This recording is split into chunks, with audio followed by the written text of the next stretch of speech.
All right. Well, welcome to the Independent Producers Organization's live showcase. It didn't look like we got the lead in there. So what we are is we're some producers to put together a program once a month on the second Wednesday, and it's a great lead in too. I'm sorry we didn't get it in there, but it just mentions that we bring in folks from the local community, and sometimes we spotlight producers, although we haven't done that a lot lately. But we spotlight local events or local issues that are going on here in Portland. Sometimes we go a little further afield and do national, international. But tonight we're going to do, as usual, we're going to do two segments. We're going to do the first segment with Reverend John Schweibert, and the second segment is going to be the second segment will be hosted by Richard Carpenter, and he's going to bring in, I think, James Buchel and another fellow named Callahan, both on the primary Republican ticket that we're all going to be voting on soon. So I didn't notice them on mine since I'm not listed as Republican, but they'll talk a little bit about what they want to do. One is going to be running for the Senate, and one is running for the Congress. I don't really know who they're running against, but personally hope they lose, but that's a matter of opinion. But anyway, we'll get back to John here. John is a retired Methodist minister with the here locally, and we're going to talk a little bit about the post office, and we'll bring you up to date on that before we go into what is going on most recently. But what brings you to the situation where you're working with the post office? Well, about 2 years ago, I got involved with a group called Communities and Postal Workers United. Some of the people involved in it are actually postal workers and retired postal workers. Like Jamie Partridge. Jamie Partridge. Yeah.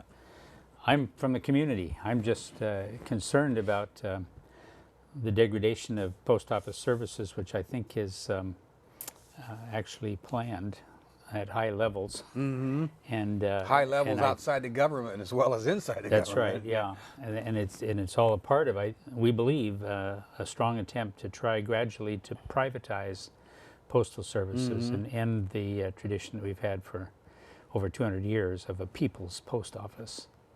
So I'm involved in doing whatever we can to see if we can head that off.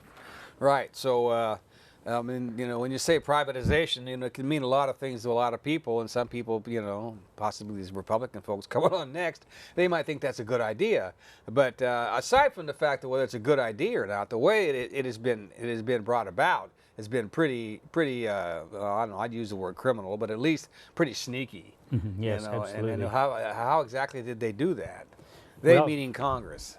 Yeah, I think the private sector, with the influence of money, has been able to buy Congress in this respect, and even in the high levels of the Postal Service, people who are in those positions, including the Postmaster General, are people who are a part of this attempt to try to weaken the post office so that it can be taken over by private interests. There's like a death of 1,000 cuts, from what it seems like to me. Yes, and cuts and closures, and they affect practically every part of the country.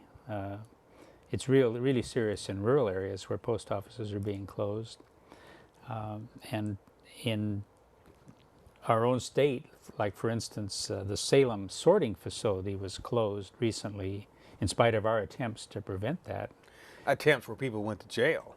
Well, actually, nobody's gone to jail. They didn't down there then, but there has been. I was in one of those protests, and it hasn't even come to trial yet.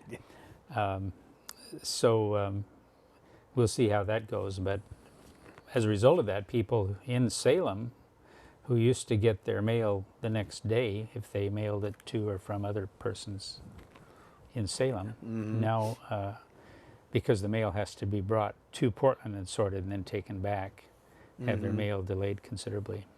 So how is that supposed to save money? How do they say that's supposed to save money? Obviously, it wouldn't seem like it would to me, because the whole idea is that the post office is in the black, in the red. I mean, well, that's another question. It depends on how you read the books. Actually, the Postal Service is making a profit if it weren't for things that were being done to present it so it looks like a loss. But your question about how is it saving money, the post office would say, well, we've got these great sorting machines, and they are amazing instruments. I've watched them in operation, and they're saying they're only running part of the day, and so if you can get a smaller number of machines running more mail, then you can save money. Well, is the point to save money? I mean, the point is to deliver the mail and to deliver it as fast as possible. It's a service, and we can afford it. The people can afford a service. And the people still want it too. I believe so, yeah. You know, that was another thing, a couple of things that I've heard about. And I've actually even heard, I think it was Ed Schultz talking about it, and I maybe a couple other of the pundits, that the whole idea that the post office is losing all this money is because they're having to pay 75 years into the future for, you know exactly what that, I forget exactly what that is. For health, to cover the health insurance. The health insurance and all that, the perks for the workers, 75 years in advance, and then nobody, government or corporation or anybody is being forced to do that, but the post office. And so then they can say that they're losing money. Yeah. Because the profit that they show has to go into the books for 75 years in the future. And actually, I would think that once that word got out, that this whole thing would go away. But the word is getting out. I've heard it on the, on CNN or places like that. But we're doing our best. But a lot of people aren't paying attention.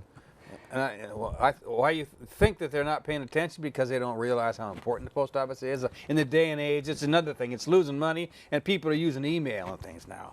And in this day and age, I think it's still important.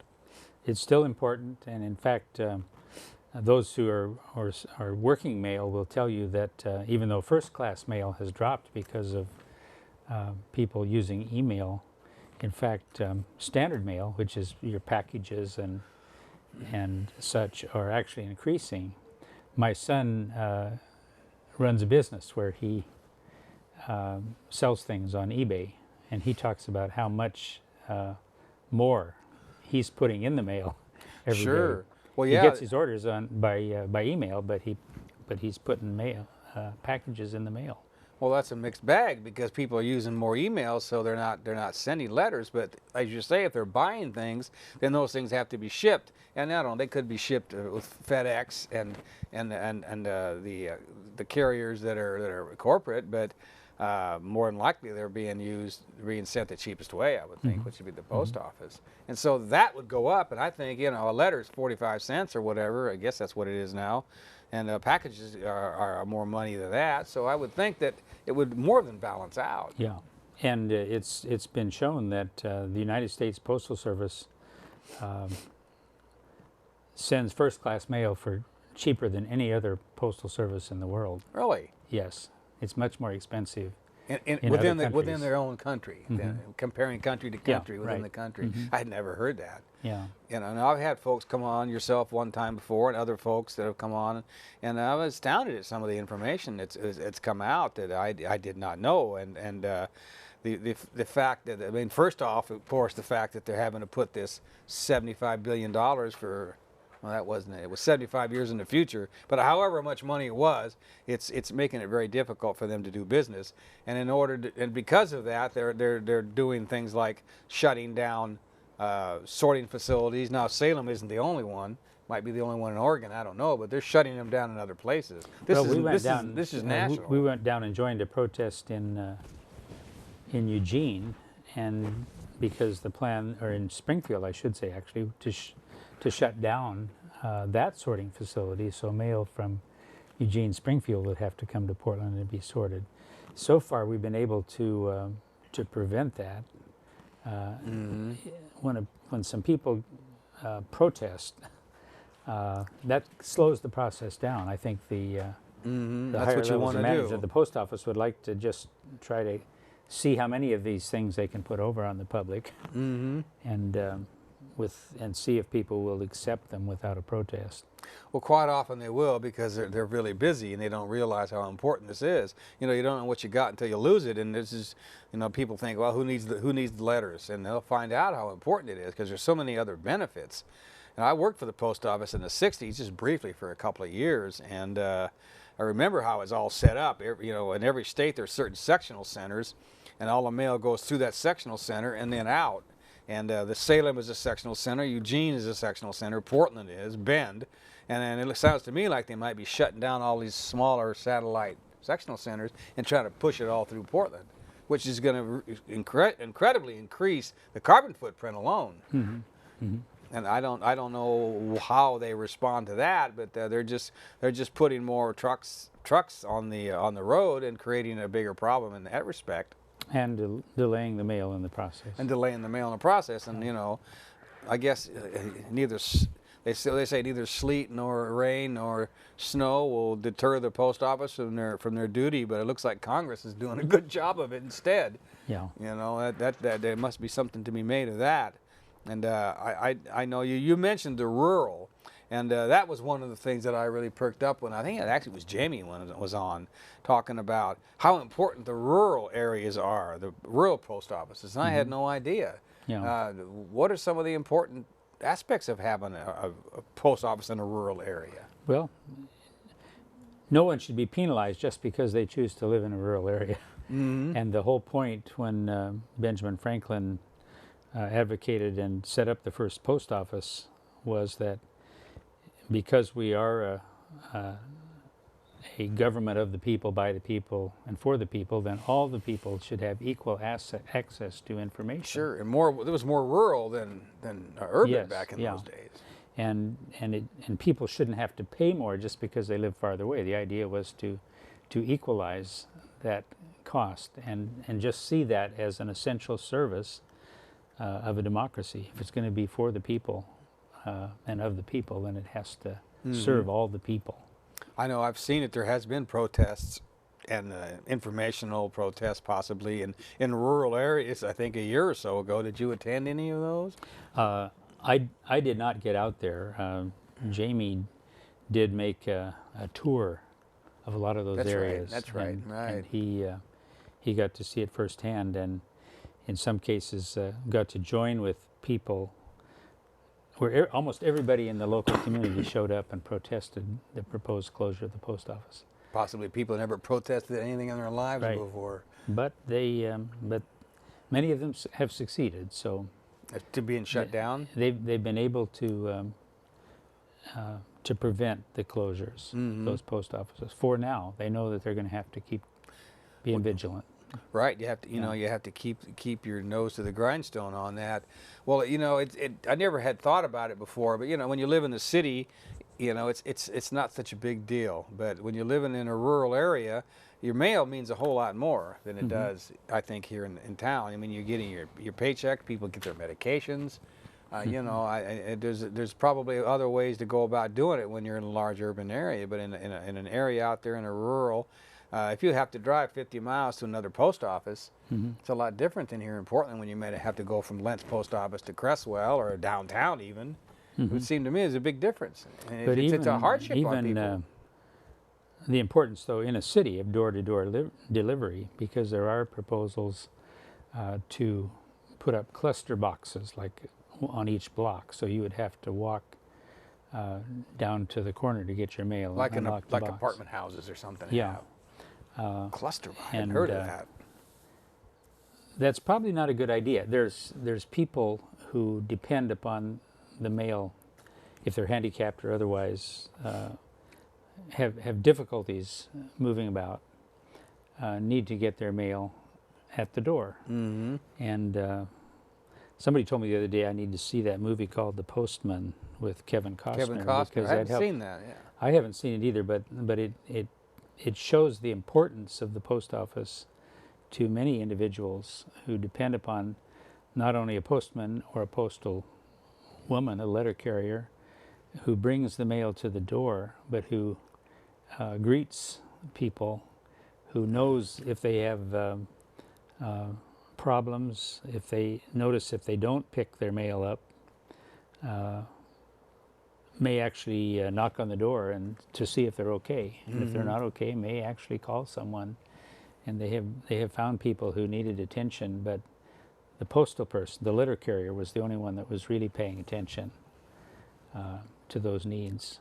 Yeah, that Very was important. That was one of the many things that I learned when the folks were on the show, is how important that interaction, that feeling of community is. And like you say, the woman, like, I've fallen and I can't get up. Well, if you can't get up and you're laying there for, I've heard stories of people there for days, and passing away or being seriously, long-term injuries because they didn't get help right away. And even aside from that, as important as that is, just the fact that someone comes to your door and you know their name and you say hello, perhaps folks out there that are younger, they not realize how important that is. But if you're a shut-in, or if you're someone who doesn't get to socialize much, something like that could mean the world to you. Absolutely, yeah. And I think that the fact that they can stand up and help you is just is very important too. But I never thought about that. I know that out working, home services that I do with mowing lawns, sometimes that's they'll come out and watch you the whole time. That's the important part of their day, when somebody comes by and breaks the monotony of. And of course, that wouldn't excuse a business that was going into the red all the time. But since we've already established that's not what's really going on, you're doing away with those services and those interactive community needs, over something that's phony. And to me, that's real criminal. Are you familiar at all with any moves that have been made? Because this is a national organization, and there's more than one that are working on this. Are you familiar with much that's going on the congressional level? Well, I know that there are congresspersons who have sponsored legislation, have current legislation sponsored, which would help turn things around, and That would rescind that bill. And change it so it would work. But these bills are not getting a hearing. It's stuck like so many things in Congress now, because the Congress is not acting on a whole lot of things, and that's one of the things that they don't act upon, because influential, moneyed people from the private sector don't want it acted on. They're satisfied with this movement toward privatization. Like FedEx that I mentioned. And there's also the American Legislative Executive, is it committee or Congress or something? That's an organization that works on state levels to pass bills that are not union friendly and making it tough on the everyday person, that are just basically corporate. And I'm sure they've got a hand in this. Are you familiar at all with what that? American Legislative Exchange Council. Yeah. And I hear their name coming up once in a while, even on TV. And someone like Rachel Maddow, she talks about those folks. And there are just so many little things that this is going to affect. I hadn't heard about those cluster boxes, but isn't that kind of rife for theft? Well, you get everybody's mail in one little spot. They are the boxes are locked, and of course that is a selling point that will be used. I understand out in King City there's an attempt to get that area, which is senior citizen. An awful lot of that, sure, retirement. And they've gone in and they've tried to sell the idea, because according to the law, an area cannot go to cluster boxes unless the patrons actually agree to it. So they go in and said, wouldn't it be nice if you could have your own box, and you'd have your own key, and you'd have this security? Well, they already do. It's their home. I mean, you already have the security now. If you have a mail slot, or if you have a box on your porch, you're pretty secure. You're pretty secure. Yeah. Well, it's I've heard about folks that have driven a truck through through a front door of a building and latched onto an ATM with a chain and hauled it off and broke it open. I've heard of them doing that with safes. What's to stop them from going in there with a torch? You know, the same day that they know that all the Social Security checks are coming in. I mean, it would, you know, it's just like it's making it easy for people to want to steal. You know, I mean, it wouldn't take that much planning to pull something like that off, and I would think that the Congress should be in the business of making our community work better together than making it more spread out and more difficult. So we've been at this for a little while now. We've mentioned protests, but there is something going on at Staples that at first I thought might be a good idea, but then as quite often it happens, that's you know what is being counted on, and on the surface it sounds good, and you dig into it, it's not. But Staples is I think they have already implemented this situation where they have post offices. What's happening is that the United States Postal Service is entering into an agreement with Staples stores, and in several parts of the country now they already have put postal counters in Staples stores, and if it works well, they're planning to eventually put post office branches in all Staples stores. Now, this might not be a bad idea if we're just talking about adding services, but the concern is services. that and it would work if the people who are operating those counters in the Staples stores were actually postal employees. But there'll be Staples employees then. That's the plan. That's the way to save money, because the average Staples employee earns $18,000 a year.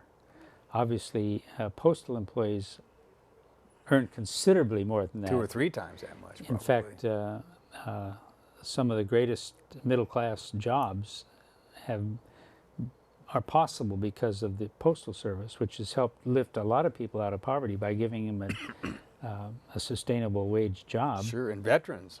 Yeah, veterans, minority people, women.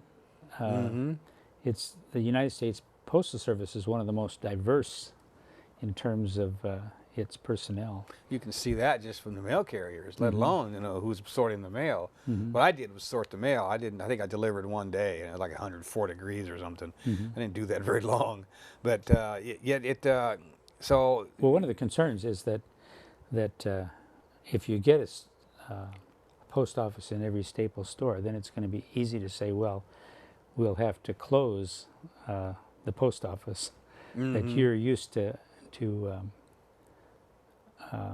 going when you need the postal services. You can just go to the Staples store and they'll say, well, but Staples has longer hours, so think of the advantage of that. But also think of the fact that Staples stores are located in shopping centers, some of them isolated from where people who depend on public transportation, for instance, can easily access them. So, sure, put stores in Staples and put U.S. Postal Service employees there. Right. But don't take us down this road to privatization and by using this as an excuse for changing the whole way the Postal Service operates. And there's a lot of directions to go with this, but I guess backed up to when you first mentioned this, the post office entered into an agreement with Staples, but by the post office, you sure don't mean the employees. No. So this is Certainly probably not. upper management. Management who are making a lot more than 12, whatever you said, 18,000 a year, and they're making up into probably 6 figures. They're making these decisions for people who it will affect, and it won't affect them. Yeah, and there are several postal workers unions who are uniting in opposition to Staples. This Staples project that the Postal Service is doing, because they can see where it's headed. That makes sense, and it just seems to me that What was I was wanting to mention that oh yeah, sure. It would seem to me that someone goes into a Staples and they see that this is there, they can buy some stamps, they can mail a letter, and then I doubt they'll have P.O. boxes and some of the really fine points of a post office, but it would seem real convenient to them. And if it wasn't for folks getting out there and protesting that might be what they take away from it. They need to be informed that this is going on and what are some of the consequences of it. And that's what's going to be going on Sunday the 18th. I don't know if I mentioned to the CG person that there's a graphic for this further on down on the list. It's going to be on the 18th. That's this coming Sunday, is it? At 3 o'clock. And it's at the Staples store that is located near Cascade Station on the Max line, out in that new commercial development around by the airport. By the airport. That'd be about just east of the airport then. Yeah. Right. So that would be at 3 o'clock, and it's probably going to have to be out on the street because you can't get right up, just like with Walmart. There we go. And this StopStaples.com is a national website, and I'm sure that keep track of what's going on. Keep track of what's going on. It's kind of a clearinghouse because this isn't the only. They're not all going on Sunday, but these are going on all over the country, right? And at different places at different times on different dates, I suppose. But that's something to keep track of. I hadn't heard about that till you mentioned that to me. The Staples protest, May 18th. That's St. Helens Day, I think, as I remember. That's when it blew off. Was May 18th at 3 p.m. And then near the Cascade Max station, I didn't know any other way to put that up there. The address probably wouldn't have been much. But, easy just to go on to Google, hit Staples, Portland, and find it on a little map. It'll just show either one of them with this little teardrop. And you or just get on the Max Red Line and go to the Cascade station and get off, and you'll see a crowd of people there. Oh, okay, yeah. That's a really good idea. That would work, too. When I've talked to other folks about this, it seemed to me that from what I gathered from what they were saying, that this move into Staples is kind of the opposite of what Jamie and a couple of the other union folks were talking about. They were saying that we need to open up services at the post offices, especially in rural areas. Maybe get your driver's license there, or maybe get your hunting, or maybe take out a book, or a lot of these different services that are maybe not being offered in these small areas that they have to go to a bigger city nearby. In rural areas, they could have some of these services for them too. Maybe a couple computers set up, and they could get some of their learn to get onto email and all that. But that seemed to me a good idea. But this thing to Lowe's is just the opposite. It's shutting down Staples. Once you get something in your mind, it doesn't go away. Staples. Keep correcting me. I'll try to keep on that one. But it's just the opposite now. They're not setting it up so people can get these services in these small rural areas. They're forcing them to go into a large store, and that store may not even be anywhere near there. So they're shutting down possibly the services that they're accustomed to, and maybe some of that services eventually may be even delivery as well. We're just talking about the post office itself, but they're also curtailing delivery. And if they move into Staples, and folks don't realize the consequences of this, and that it's going to really down the road maybe curtail your services. Has there been any talk about, everything said, it's going to be cheaper, it's going to be better, but down the road it never works out that way. Well, one of the concerns is security. When you go to the post office, you know that your mail is secure, but if you drop off your mail in a Staples store, it hasn't been explained how it's going to be secure, because that mail waits there until someone from the post office comes to pick it up. And you have a high turnover in employees when you're in low-wage jobs. That's the potential. Whereas with postal workers, you have people who are highly trained, who are sworn to protect the mail and to serve the people, and that's simply not the case with employees. That's a good point, because you think about United States Post Officing, if you want to coin a term, that's what they do. But Staples, I almost did it again. Staples, that's not what they do. I mean, they could maybe just pull people from different departments to work that possibly. They may not be that someone's permanently assigned to doing that. Or if someone's sick that day, they may pull somebody in from somewhere else in the store. You know, I'm not really been to Staples, but if I picture Office Max or you know, Home Depot or some of these places with enormous stores with, you know, I wasn't going to say hundreds, but, you know, dozens of people. Who's to say, you know, what relationship they have to the mail or what concern they have. So that's another point I didn't think about. Post offices, that's what they do. So, folks, we want to mention this again this coming Sunday at 3 o'clock at the Cascade Max line. Is that what that is? The Cascade Max line is going to be an informational protest, and to try to let folks know that though it may appear to be a good idea on the outside, and in some facets of it could be a good idea within the context of keeping the present services and the present processing plants, it might be a convenience for people, but not if they're being inconvenienced in a lot of other ways. So I think that graphic's still there. We can pull that up, you know, and just pull it up anytime you want. Just it'll remind us to talk about it. So we're half an hour into the program here. Anything we've missed? Well, there's a one lot to thing talk that's about. being talked about now, which would really like to see, is postal banking. A lot of people don't know that in the earlier part of the 20th century, post offices actually served as banks for people. And so people could have checking accounts there or savings accounts. It's a secure place. So. Yeah, and it was an important service because I think I heard somewhere that 38% of all the postal codes in the United States, there is no bank within that area. So that's a real service. 38%. Yeah. That's huge.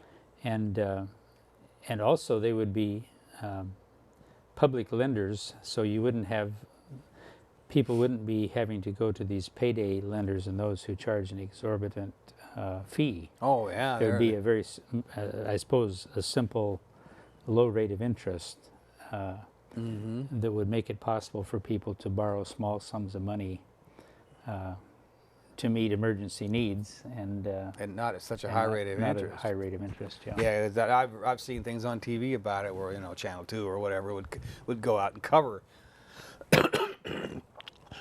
excuse me, cover certain places that were, you know, just basically ripping people off, and then able to get away with it because people sign it. They may not realize what it is, or they're so desperate.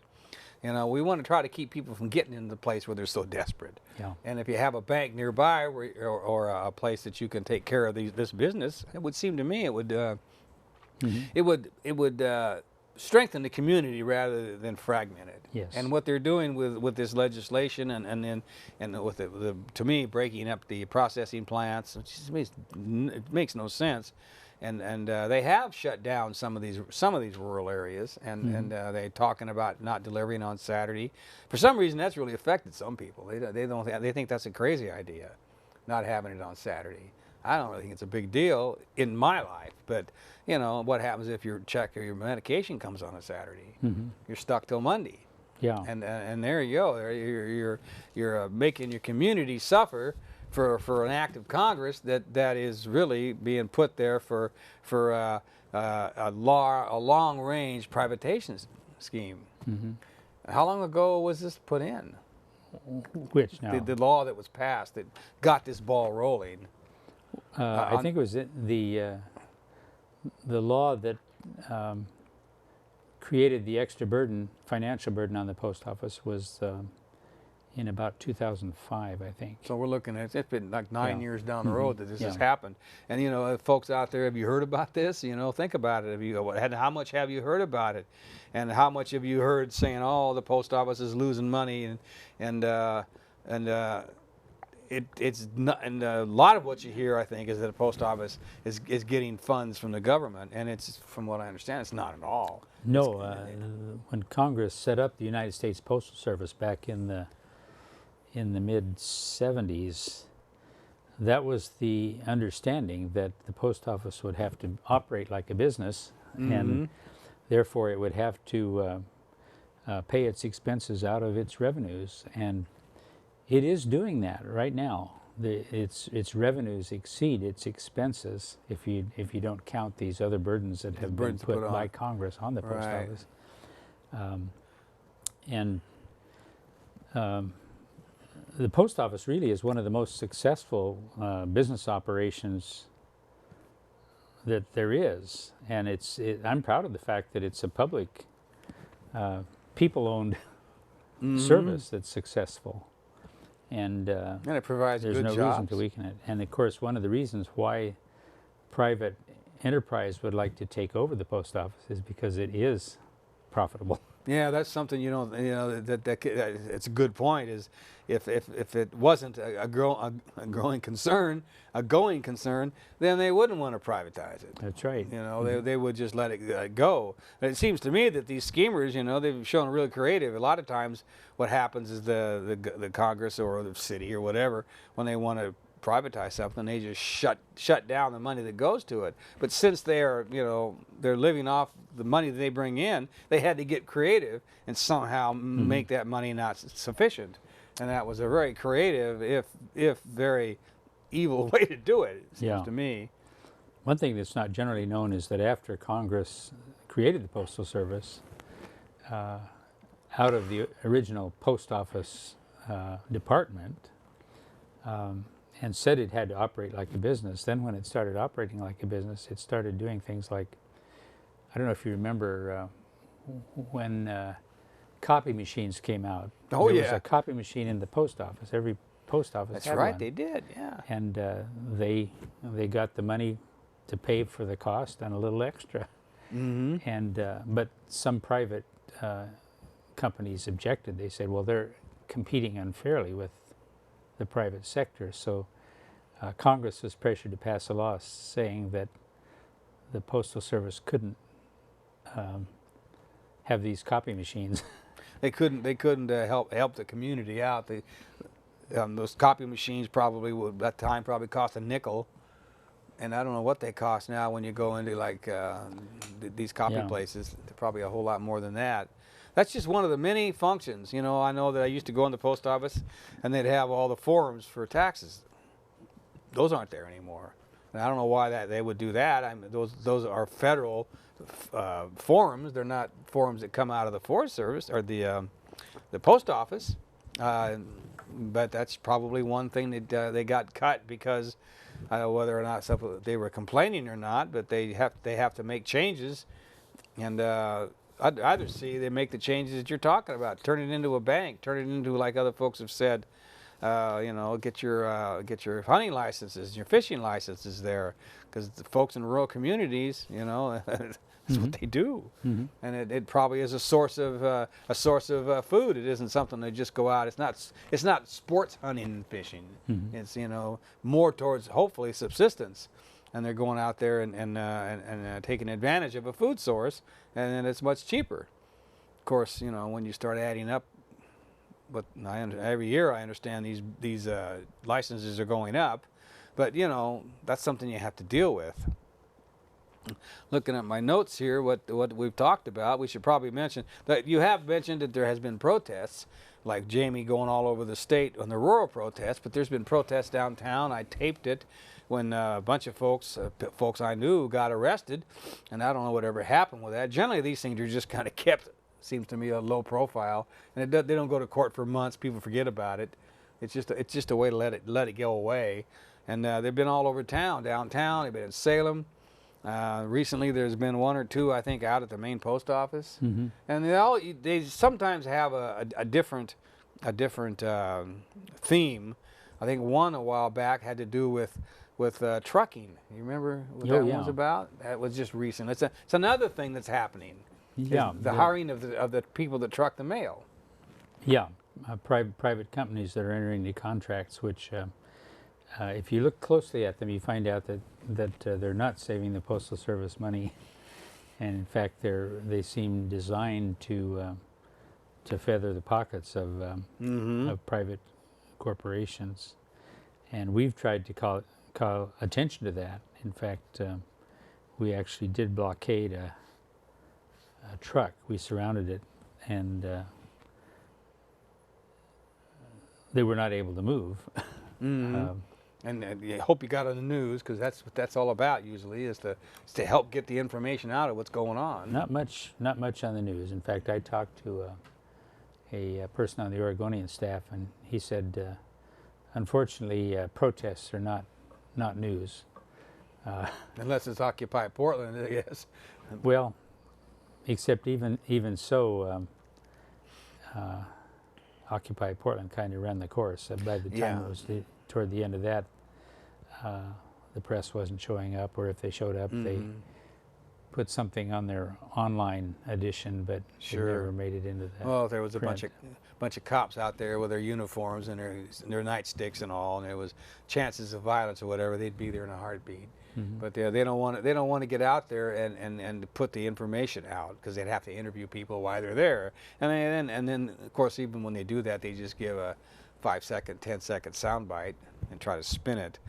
But remind the viewers of what we're talking about here is the United States Post Office mainly having satellite offices in Staples, and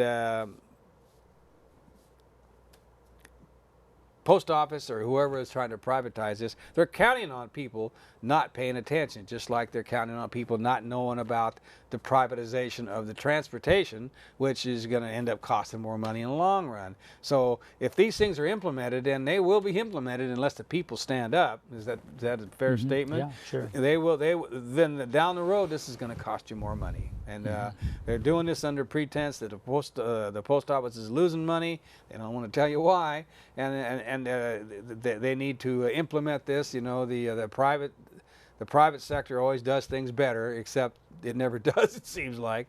But they're counting on us not paying attention, and that's one of the reasons I cover this show, that's issue, a few times a year, mainly to bring people up to date, but to let folks know that you may not know about this. And is that your experience, with people? You're a retired minister, you're probably out there talking to people a lot. Are people pretty ignorant about what's going on? Well, of course, in your circle, some people are. I do hear a lot of people saying, well, it's too bad about the post office, but it's inevitable that it can't make enough money to pay the bills. And then I have to say, well, take a look. Take a look, yeah. Because they are making enough money to pay the bills. And it's not the costing. public doesn't know about that, and they just allow this fiction to persist that because of the internet, there's not as great a need for the post office. Sure. And a lot of people, all they need to do is hear something that kind of makes sense. They say, oh, yeah, that makes sense. And then they go on about their day, and they don't dig into it.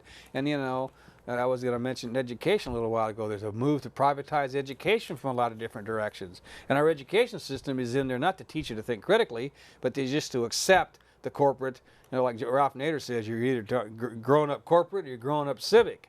And corporations don't want you to grow up civic. They don't want you to ask questions. They don't want you to try to delve into what is really going on and the consequences of some of these things that are happening. And the consequences of this could be very dire, it seems to me. I mean, the loss of the post office, and some people may say, yeah, it is inevitable. And they'll also say that it's inevitable that we have corporate education like we have, we should kind of wonder and say, well, look how good this for-profit healthcare has done for us. It'd be the same thing with anything else. It removes the transparency of it, for one thing. And I know that you say you've been involved in this for some time, and the most recent thing that's coming up is get the graphic up here, hopefully.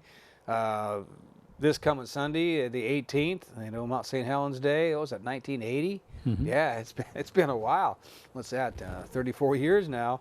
They're going to have I guess you would just call this like an informational picket, possibly, because you're not going to be locking down, going to jail. There's not going to be any of those issues here. It's just to hand out information, let folks know that are this particular Staples already have those satellite offices in there? No, there aren't any in the Portland area yet. There's other parts of the country where this is being done, but this is sort of preemptive. We'd like people to be aware of it and protest. And there are, if you go to stopstaples.com, there's a thing you can sign a petition you can sign online to say that you're protesting That's good against to know. it. And maybe we can stop it before it gets here. And of course, ultimately, I think what we'd like to do is maybe make it so inconvenient for staple stores to know that there are people that are opposed to it, that they'll say, well, maybe we'll pass this up. Maybe this isn't such a good deal after all. And my understanding is that in the past, some years ago, the Postal Service made an attempt to enter into a similar agreement with Sears stores, and because of objections, they decided it wasn't worth it, and so backed out of the the Interesting, deal. because Sears was that and Ward's were the original mail order, and that was all about the mail back then too. And so what you're saying is that they are doing this in other parts of the country then already. Well, yeah, that's the plan. They've already implemented to try it out and a pilot project, so to speak, in these other stores, and then Sure. and then if it catches on, I guess, if it works, but also if it can be done without too much protest, then they'll implement it in the other. Right. And that protest, I mean, I hope folks show up on the 18th, but that protest could be just as easily going online. What was that website? Oregon has StopStaples.com. Stop Staples. StopStaples.com. Yeah. .com. They were getting the video ready for the roll-in for the segment to the second half there. It kind of leaked through. Well, that is one way, and that petition, it seems to me, I'm getting things about petitions all the time, and I sign a lot of them because, it doesn't take much time, and it keeps me abreast of what's going on, and they let me know later, this is delivered, and it might done quite a bit of them do some good. Just like the president, he gets, 100,000 signatures on a specific issue.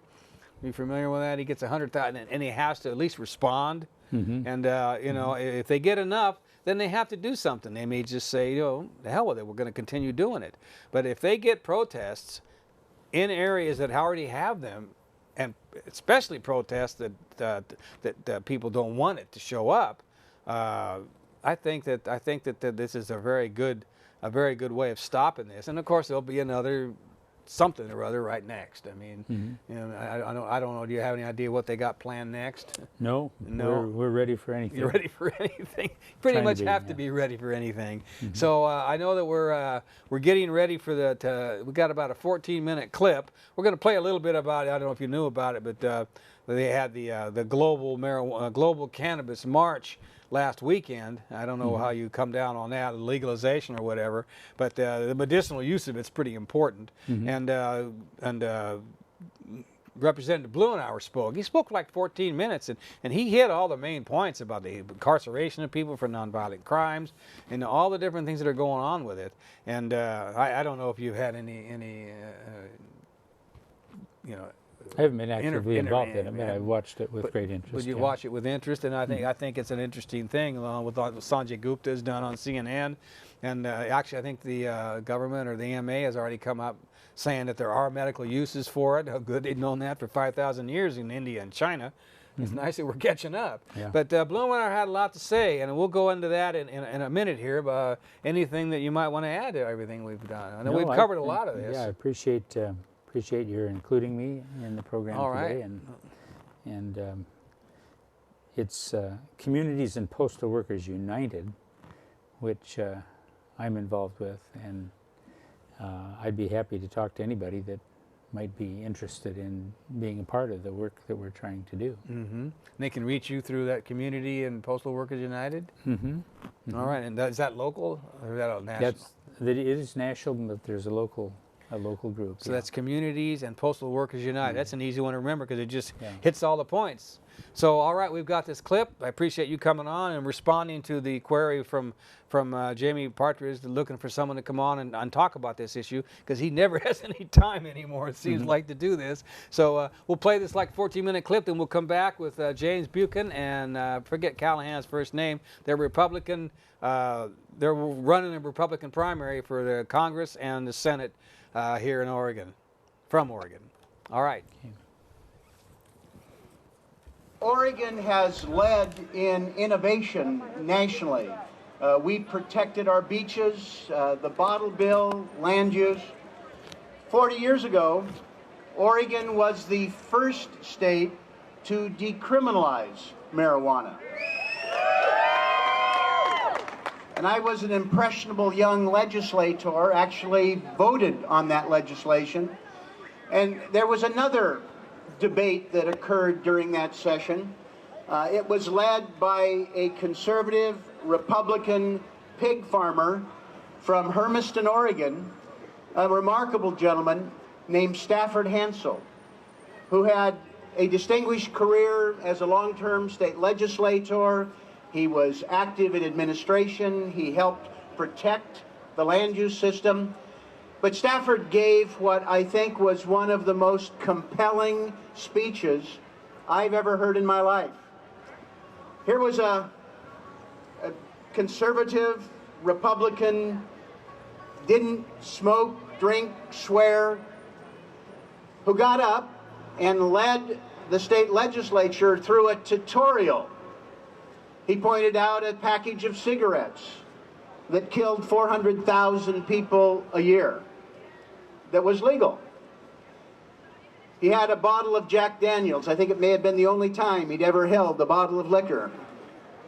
And he pointed out that for some people, alcohol was toxic, and it contributed to the deaths of tens of thousands of people on a highway each year.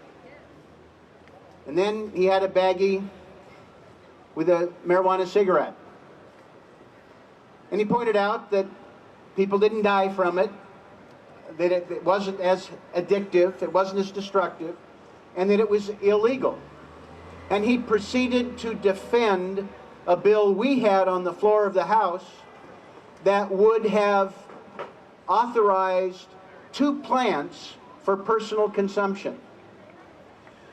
I'm told by knowledgeable people at the Capitol at that time, if the 19 of us who voted for it had been joined by the people who voted no but smoked dope, that it probably would have passed, and Oregon would have been the first state to legalize adult use.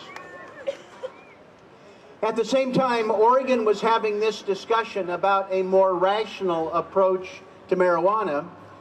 We were watching at the federal level a war on drugs being launched in the Nixon administration. And it had a much different approach to marijuana. The legacy of that war on drugs was classifying marijuana as a Schedule I drug.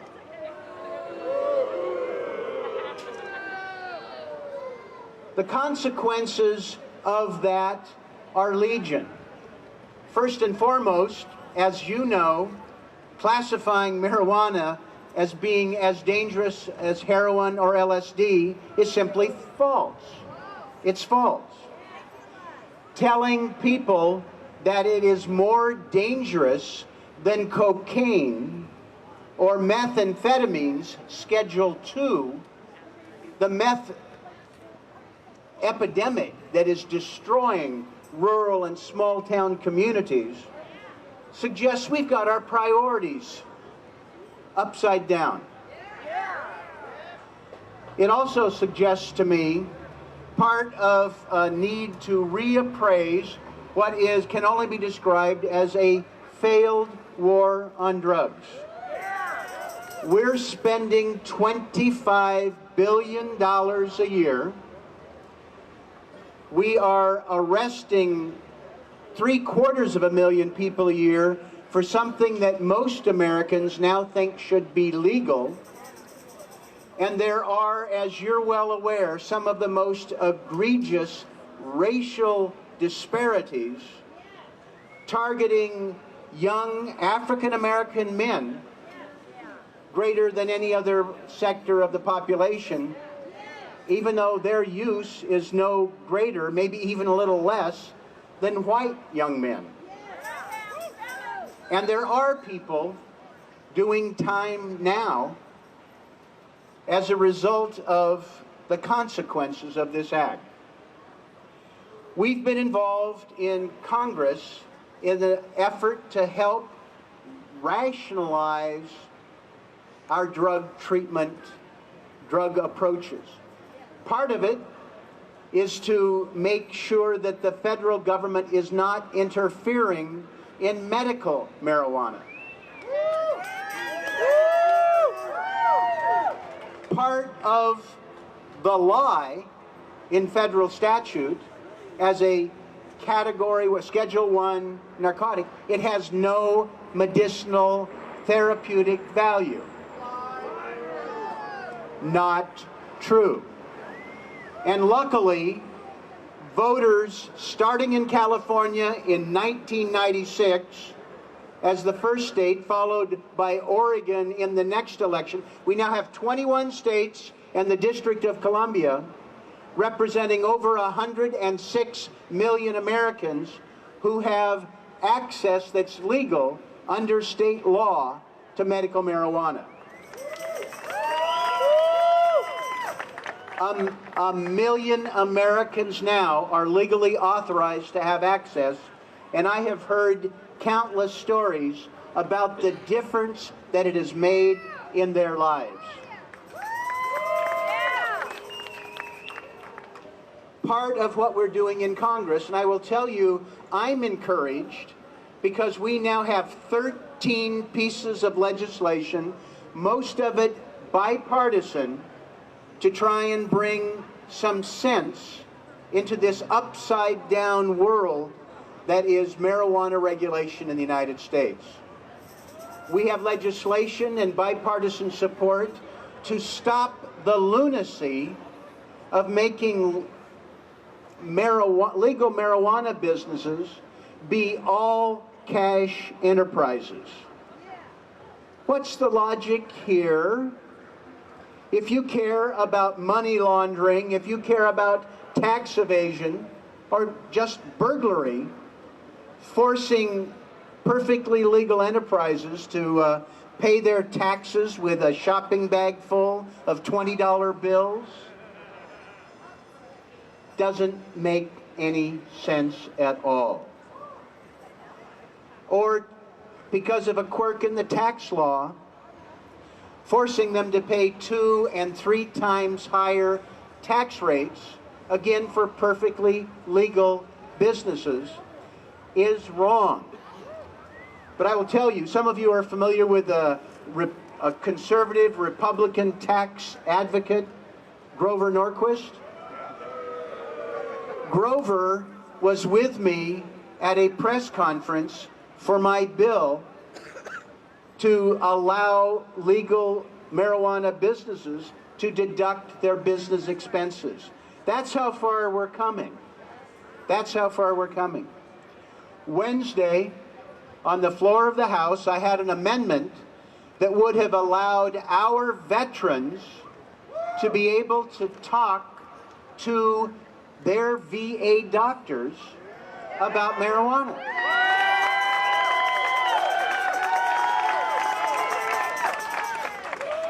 Why should our veterans be treated as second-class citizens in those states where medical marijuana is legal? Why should they not be able to talk to their primary doctor about whether it's right for them or wrong? We weren't successful, but we got 195 votes, including 24 Republicans who said, this doesn't make any sense. And I was told by one of my Republican co-sponsors of the legislation that he was convinced that there were 12 or 13 Republicans who, if they better understood it, would have voted with us. We're on the move in the United States Congress. We passed an amendment that allows research agriculture institutions to research industrial hemp, which passed with a significant yes vote.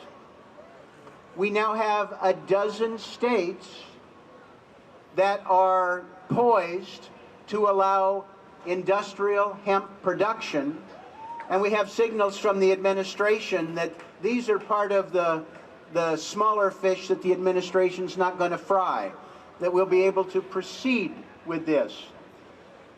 And it's about time. Some of you have been involved with trying to promote not just the use of legal hemp products, which of course they are, and they're sustainable and they're beneficial. It's just that Oregon farmers and ranchers can't grow it. Kentucky tobacco farmers can't grow it. It's got to be imported from outside the United States. But we're turning the corner on that. We have to do a better job, I think, of breaking the stranglehold of this pernicious classification that prevents research into marijuana. Up on the Hill, I met with neurologists, people who are dealing with problems of our children. They talked about those with violent epilepsy. These parents are willing to move their families to be able to have access to medical marijuana that will prevent these violent seizures. But the scientists cannot get marijuana to study what works and why. That's an outrage. Oregon was a leader 40 years ago in decriminalization. Oregon has a chance to be the explosion that breaks the dam on marijuana policy nationally. It's great what we have in Washington and Colorado. It's great that we've got 21 states in the District of Columbia with medical marijuana. But we're just on the cusp right now of changing national policy once and for all. It'll be great in Alaska if this summer they legalize adult use. But Alaska is sort of up there and out there. I don't think the land of the midnight sun and Sarah Palin is going to start a national trend. It's great that medical marijuana is on the ballot in Florida this year. 700,000 signatures. But given the Florida Constitution, it'll require a 60% less yes vote to pass, and that's questionable. Here in Oregon, we have an opportunity to cast a ballot for a rational marijuana policy that will be followed across the country. It'll open the floodgates in California in 2016, and we can get down to business. We can tax it, regulate it, keep it out of the hands of the kids, and stop interfering with people's lives.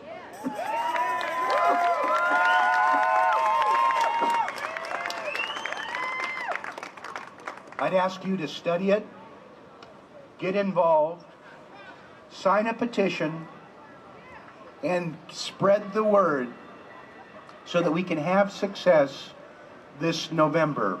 Oregon can do it. Welcome to Of the Independent Producers Organization show. And we have our two guests here. On my right is Mark Callahan, and to his right is James Buechel. Get to them in just a minute, and I wanted to point out, if you've got your voter's pamphlet, Mark's on page 10, right at the very beginning. James Buechel is on page 13. And I'm just trying to make it easy for everybody. Here's my ballot with Mark running for United States Senate and James in the Republican running for representative unopposed right now. So that's good. That's a little bit of headway. Okay, now I am still going to, I'm going to start with you because James has been on before. Okay. For personally telling us about yourself. Okay. So, Just start talking about my background then, or? Yeah, Oh, okay. sure. Right, I'm an exactly. IT guy by trade. Grew up in Eugene, graduated from Oregon State University in 2000. Moved to the East Coast for about 4 years and worked for Marriott for a while. Moved out to Colorado for about a year and a half. Lived out there for about a year and a half, as said, and then moved to North Carolina for about a year, and then came back here to Oregon back in 2007. Just doing IT work for the past 14 years, information technology, and I work on computers for a living. Okay. And now I'm running for the U.S. Senate. Okay. You're obviously a Republican. Any more Yep. outlooks on that? Comments on what you're mostly interested in? Well, I'm a conservative. Okay. I'm a conservative Republican, and kind of more along the lines of like a Tea Party conservative Republican. Okay. I believe in the first principles of our country: fiscal responsibility, freedom. And right now, as I see it, our country's on the wrong track, and we need to get back to the path of being a constitutional republic the way we were founded to be. That's right. Okay. Then we're on the right track. Yeah. Okay, then, James, you go ahead with yours. I'm a lawyer. I live in Portland here and have a sort of a general practice, and I'm running for the 3rd District Congress. Pro Blumenauer seat, I would describe myself as a constitutional conservative too, because if we can just return to the Constitution, we will get this horrible federal government cancer off our backs and set the states and localities free to solve some of our problems. I don't know if you said cancer or not, but it was okay. Thank you. You were going to talk about the NSA just a little bit in the beginning before we got into some of the other. If you wanted, yeah, that's one of the main issues I see is that we have a government that's turning into a police state like East Germany, and we have this massively illegal operation going on with them gathering everybody's voicemail and email and where you are and what text messages you send, and they're gathering it all and storing it up for future use, and it's un-American and it's illegal. And then we have these courts who now decide, oh well, nobody can sue about this because citizens aren't allowed to complain that the government's doing things that are illegal anymore, and so it just gets worse and worse. Why don't when you tell the government this, you're doing something wrong, why don't they react? They don't have to. Nobody holds them accountable. We have a total collapse of accountability in this country. Yeah.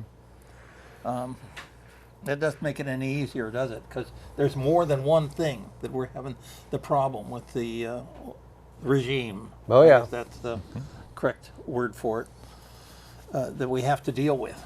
Oh, But yeah. still, in other words, is there making any headway now to do with this, all the information the NSA is accumulating? Or, They seem to be business as usual. I mean, the latest Obama's proposal was, well, we'll solve this problem. Instead of having the government keep it all in its little data banks, we'll hire some third party to do it so it can be done in the private sector, and then it'll be one step further removed from public accountability. I mean, it's crazy. is this all to do with getting Obama kind of being the third party, or It goes further. certain- It goes deeper than him. Yeah. It goes back further than him too. Yeah. We have the government's been growing out of control for a long time. Yes, just looking at the debt. Oh yeah. That do either of you have any ideas as to how you would stop and push back and push down the debt that accumulates each year, that they keep having to say, okay, now we have to have the it unreleased to get released again to expand? Well, we need to stop wasting our money on these little special interest projects. I recently read Senator Tom Coburn's Waste Book. And each year, I believe he writes a book on how much government waste there is. Okay. And a couple years ago, we were actually paying for things like robotic squirrels, millions of dollars, and then shrimp on treadmills. And I'm thinking to myself, why do we need this stuff? Or why do we need to pay for romance novels or anything like that? And there's so much wasteful stuff out there that have accumulated to our, $17 trillion national debt now. I mean, the debt. That's I have 2 daughters myself. And since they started school, the debt has actually doubled since they started school. I mean, we need to start living within our means. We need to start being a fiscally responsible country in order to get back on the right track to freedom, because debt is not freedom. Debt is eventual slavery. But debt is contrary to freedom, and we need to have a government that's living with our means. I actually propose and will support a balanced budget amendment when I get in there elected to the U.S. Senate. Okay, well then, do you have something in the back of your mind? Okay, we're going to cut down in this area, or we're going to cut down in that area. And in other words, to pinpoint, I guess sometimes when I hear people saying we're going to have a balanced budget, I want to, okay, tell me more. What is it you're going to balance it by doing something to something? Maybe that's... James, you want to feel that? Sure, sure. You know, we have all these programs to help people who need help, okay? And for some reason, we help the people who don't need help too.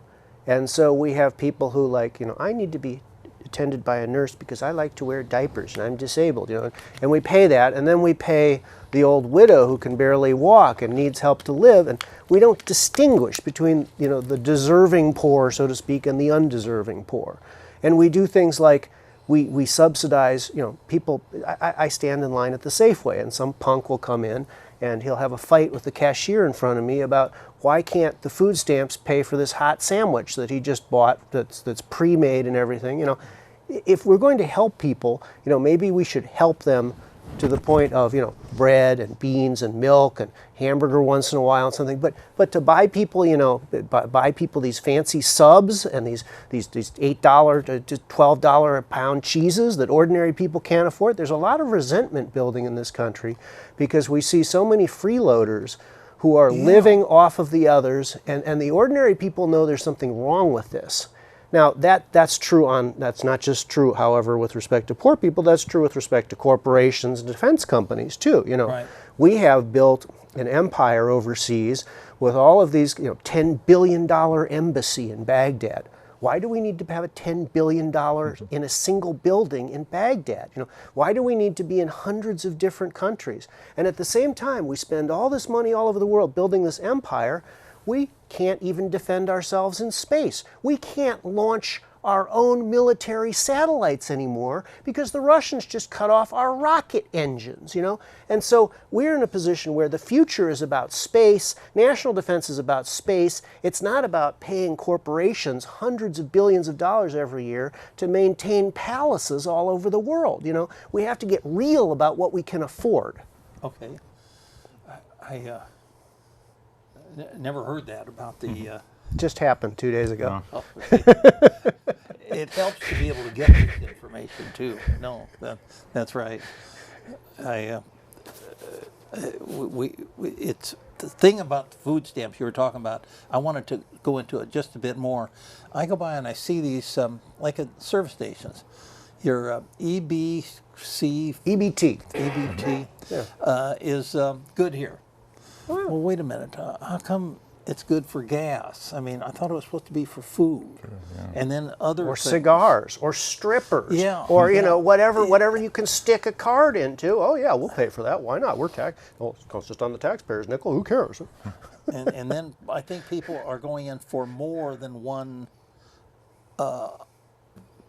food stamp card or whatever. Oh yeah. In West Virginia, they buy cases of soda pop, and then they buy all the cases of soda pop with the EBT card, and then there's a soda pop currency. So you can buy a woman for a couple hours for 2 cases of soda pop in West Virginia. I don't make this stuff up. I mean, we're building these totally artificial economies based on plastic cards that are giving away stuff that people don't really need. Yeah, that's right. I know one thing, we sure do without the plastic around there. They're create part of the problem themselves. Okay, so you're referring also to corporations, and I understand corporate welfare. I know that's kind of a thing, and sometimes I don't have a problem with it because I want corporations to go places and make things happen. So it kind of depends on what it is, but still there's places to cut down, and you're talking about what was it, $1 or $8 billion embassy? Oh yeah, we spent Baghdad, billion yeah. Baghdad. Yeah, that's just too much. Well, I mean, our country is based upon, as I said, American exceptionalism, innovation, creativity. So I'm a strong believer in the free market. And our corporations don't need to be propped up by our government. I mean, if they're going to survive, they're going to survive. If they're not, they're not. No, but that's they right. need to figure out ways of surviving on their own. And it's all about supply and demand. It's all about the free market. I'm a big advocate of the free market myself. They got to so- make money. Exactly. In the end. Exactly. Yeah, that's right. So, and I know we're coming into where we're trying to use the we're trying to generate electricity with the fan. Not fan is not the word. Windmills? The windmills. Oh yeah. God, that is so gosh. staggeringly Yeah. stupid. And I have a feeling that's going to keep going. I was surprised to find out that does affect the weather to some extent. Well, I don't think it affects it. in And a it kills huge birds too. way. Yeah, I mean, we're killing thousands of birds each year. I mean, so Yeah. you have one liberal group advocating for the windmills, and then you have another liberal group advocating for the animal rights protection, and then basically they're clashing heads here because Okay. the windmills are killing the birds, and it's a waste of money. I mean, I think it should be based on supply and demand, not what I refer to as venture socialism. Right. I do think in the end we're going to need these different things. We're even going to need. There's some places that use the waves. When When we need it, when we need it, it will come. You know, part of being just slowly, it's going to kind of work its way into. right. But part of being a conservative is having some faith in human beings to solve their problems without the government telling them to. You know, I mean, there was a time when we had a whole lot of horse and buggies. You know, Yeah, and we had streets full of manure, and it was a great crisis. You know, and then it passed. You know, then there was gas instead, and someday we'll run out of gas, and there'll be something else. You know. But instead of just letting it happen, we have these lunatics out there saying, let's just seize massive quantities of capital from the voters and waste it entirely. You know, wind power is a great example, because when the wind doesn't blow, you don't get any electricity. So you've got to build two complete systems instead of one. And in Spain, I think they found that this whole process killed 5 jobs. For every job it created in alternative energy, it killed 5 jobs elsewhere because it makes the price of electricity go up so much. And we have a government that is completely out of control and is misallocating capital in every way. Things like light rail and wind. People, oh, look at it. It's a misallocation of capital. It makes us all poorer. Exactly. They're basically trying to bring down the top in order to bring up the bottom, and it doesn't work that way in our country. It doesn't work that way because we're built, as I said, on American exceptionalism, on freedom. And if there's a demand for something, the free market will supply it. And I mean, that's just the way it works in my mind. So You don't know, but you said something very important just a moment ago. Actually, it was a question I was going to ask you later. We are going to run out of oil. I don't think people are aware of it. And it's like, here's 7 billion people pushing towards all the oil and running out of it, almost all at one time. I just wondered, does anybody have any thoughts on that? It's something we could be preparing for now. And there being so many people, of course, that doesn't help any either. But try to imagine your car keys. It won't run your car out there because there's no gas in it. Hey, you'll buy a different kind of car. No, I there's I no like my Mustang. That's a little bit of a gas guzzler myself. Electric is okay. Yeah. Electric is okay. That's probably part of what's going to happen, but there's only so much of that too. Well, anyway, I was quite ready to go on to some other issues of the Obamacare. And anybody? Well, I understanding that it's going to be hard to do it away totally. Well, I actually advocate for full repeal because it's not what our country's about. It's socialism. I mean, we've got to call it right, Dr. okay. Socialized medicine needs to be fully repealed. There's other candidates in the race that are advocating for repeal and replace or repeal and fix. That's not what I'm advocating for. I believe in freedom. And Obamacare, or what my team calls, tongue-in-cheek, Merkley Care, because Right. he voted for it. And but basically, it's socialism. And it's, as I said, it's not what our country's about. I advocate for full repeal. I stand strong with Ted Cruz on that respect. What do you think about Oregon? What was it? Cover Oregon losing $248 million. I think it's up to 300 now. Yeah, about 300 now. Yeah. I mean, we have another candidate I'm in the not race that actually. keeping up. They didn't lose it. They just stuck it in a bunch of people's pockets, who are all the ones who are here to solve your problems for you. Yeah, there's one candidate in the race that actually voted for Cover Oregon, the boondoggle that it was. I mean, he voted to waste $300 million. You know? Kitzhaber's, what was the word on that plan? Well, call it Kids Care or whatever. I didn't think that was too bad if you had to have something. State watch. It was covered by the state, and I felt it wasn't too out of control. With that, is anything that's Well, it's still socialized medicine. And okay? it's not based in freedom. Right, and so, I know that I yeah. agree with you on that. Yeah. But Well, we're both candidates for federal office, okay? And it's important for people who are voting for candidates for federal office to realize that the federal government was not supposed to be in charge of everything. It wasn't supposed to be the jack of all trades. It was supposed to have a few functions and to do those functions well. Now, we know for dead certainty that the federal government cannot do health care well, okay? That's right. And it's really none of their business at all. You know, once the federal government gets out of the way, you know, states and localities can experiment and do what they want to do and see what works. You know, Vermont wants to do a single payer system. Maybe some other state wants to train up a bunch of doctors at public expense and then have them be indentured servants in state medical clinics for 7 years and like the Cuban model. You know, there's many different things you can do, but we know for sure as federal candidates that the federal government shouldn't have anything to do with it because they screw it up totally. Agreed. I mean, you have these things like the IPAB board or what Sarah Palin refers to as death panels. Oh, I yeah. don't want someone determining my health care in the future. I'm 37 years old, so I'm a pretty young guy myself. Okay. But the point is, I got a grandmother that's 89, you know, and I don't want them determining when she lives or dies or what her quality of life That's right. is. So. That's right. There seem to be some controls on this that are scary.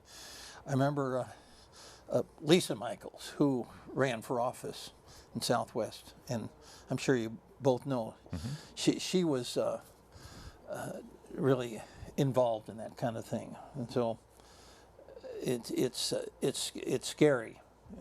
It's unfortunate that we have to deal with that kind of thing. But anyway, okay. So you're saying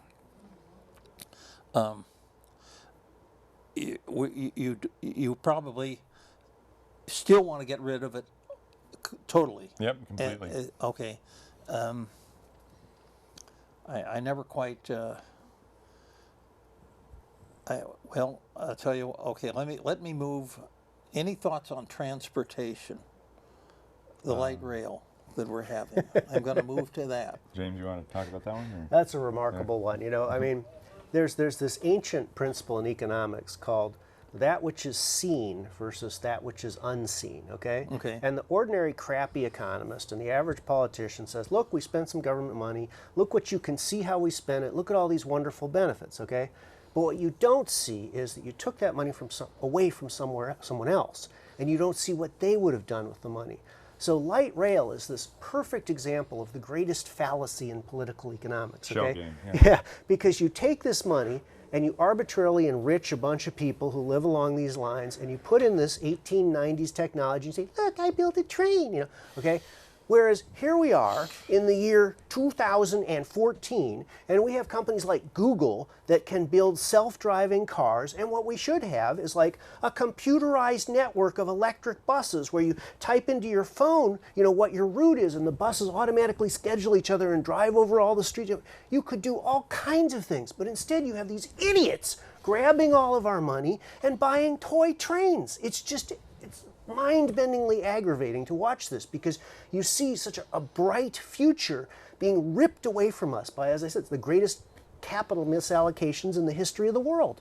And they don't spend money efficiently either. I was living down in Right. Eugene, and they're trying to put in this bus rapid transit system. I think it's like called MX or something like that. Okay. And for 4 miles of this MX line, it was going to cost them upwards of, I think, $100 million or $120 million. Okay. And they had to rip up all the streets And business owners were complaining about it because they were going to lose business. I mean, they already saw what happened in Springfield when they did the same thing over there. For example, there was a dry cleaning business that nearly lost her business because this MX line, or this bus rapid transit BRT system, was going into place. Okay. So they don't know how to spend money efficiently in terms of actually doing projects. As I said, and leave it up to the private sector. If there's a demand for it, there will be a supply for it. I mean, that's just basic economics. Have you ever built a driveway or anything with concrete in it? Yeah. And that's what would we you did. say if the contractor came to you and said, "Okay, we're going to put in your driveway, okay, and we're going to cost $1,000 for the concrete, and then you're going to pay me $100,000." For the kickback? You'd look at him and you say, "You're nuts, right?" Well, down on Highway 20, we've been building these 5 miles of Highway 20 for like 10 years now, and we're spending like $300 million. We're paying hundreds of times the cost of the concrete. And this is sort of the whole characteristic of modern transportation funding is, there's a little bit of the money goes to the concrete and the people with the bulldozers and actually doing something. Yeah. And all the rest of it just goes up in smoke. All I know is I've been watching this one to Milwaukee, and I just can hardly believe how they've had to tear down so many businesses, destroy everything, going all the way out there. All in the name of progress, And I mean, it's 1890s yeah. style. I have a friend that lives in Milwaukee myself, and I mean, even she doesn't understand what they're doing, And I mean, as I said, if there's a supply for it, there will be demand. It's not something the government needs to be doing. Right. I thought it was interesting how TriMet is pretty sharp. They got into the city of Milwaukee and beyond that into the county so they could get everybody tied up in agreements and nobody could back out. Oh yeah. And that's where they are with all that. It's like I've come to view it as almost an evil process because Okay. you take these people and it's the same group. They're always bidding on contracts, and sometimes they're the general contractor, and sometimes there's a subcontractor, and somehow there's always 300% markup here and whatever, and they're like attaching these leeches to the population and say, let's just go out and borrow a big pile of money. We'll get all our money now, and the rest of you can pay for this for the next 30 years. Yeah. It's just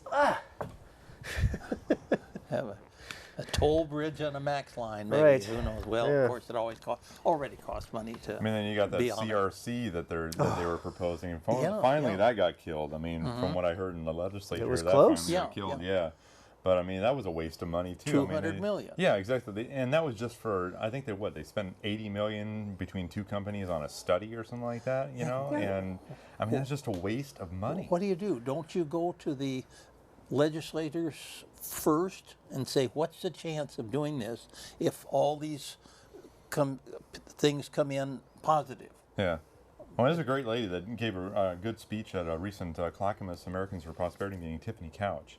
And she's a CPA or accountant or something like that. But Okay. she basically ripped apart the case for actually building a CRC because it's a complete waste of money. And as I said, there's another legislator in the race, his name is Jason, that actually voted for it. Oh, you know? yeah. Oh, yeah. And I mean, he voted for things like the convention center hotel basically also. Conger. Yeah, well, I didn't want to mention his name, but I yeah, can he's a read competing his candidate. name. But I'm innocent. I mean, so- the point is he voted for all this wasteful stuff. Yes, And right. all this big government stuff. And as I said, if there's a demand for it, there will be a supply. I'm a big free market advocate. I'm a conservative. And I believe in small business and not big government. Okay. So, We got a great 205 bridge. That's all I know. It can take the load. If there was no other bridge, then we'd have a problem. yep. But that's probably one of the biggest reasons why they didn't do it. I don't think anybody ever said so. Well, no, they didn't do it because it was the dumbest idea in the history of transportation planning. Here you have these mile-long these 2, 3, 5, 10-mile-long backups there every day, right? And what's the answer? We'll build a new bridge with exactly the same number of lanes because we're insane, I mean, what kind of transportation planner would try and solve a traffic problem by building a bridge with the same number of lanes. You know, when they built 205, it was empty when they built it. It took years to grow into it. That's what transportation planning is. You plan for the future. You don't plan to just waste everybody's money and build something that we already have and say, oh, look what I did. You know, these people are dangerous. They are destroying our future. And people need to wake up and stop voting for them. Yeah, exactly. Hopefully it'll be an interesting election. Okay. Gun rights, do you want to, any thoughts on that? I don't want them taken away. Oh, yeah, well, myself. shall not be infringed means shall not be infringed. I mean, That's what it says that right here in the Okay. Second Amendment of our Constitution. I mean, I'm a gun owner myself, and Okay. I mean, the Second Amendment was there to defend the First Amendment, in my opinion. And you have people like Jeff Merkley that I'm ultimately running against in the Okay. general election that are voting against our sovereignty, voting against our gun rights in the UN Small Arms Treaty Amendment that he actually voted for March 23rd, 2013, Senate Amendment 139. He voted against prohibiting the UN Small Arms Treaty. So it's basically like voting for it. Him and 46 other senators sold out our country, sold out our sovereignty. I actually confronted him on it at his Madras Town Hall meeting back in January, and the guy denied it. And he basically lied. And I know what he voted for. I had his voting record right there. And the guy is not about freedom. He's not about maintaining our sovereignty in our country. And it got to the point for me, I just had to get off the couch, stop watching TV and complaining, get out there, face the guy, keep him accountable, and protect our Second Amendment rights. When I see these guys go to everywhere, gun shops, and then you hear a rush at the gun store, it makes me feel good. Because that means there's that many more people that are going to be here, and the government is not going to take over anybody. But I can't figure out why, what is it, NSA buys 1.7 billion rounds of ammunition or something Oh, that's that's not out the of only control. agency. I mean, you got the National Oceanographic and Atmospheric Administration buying 1 million rounds of ammo. I mean, what do they need with Yeah, ammo? You know, I mean, come on.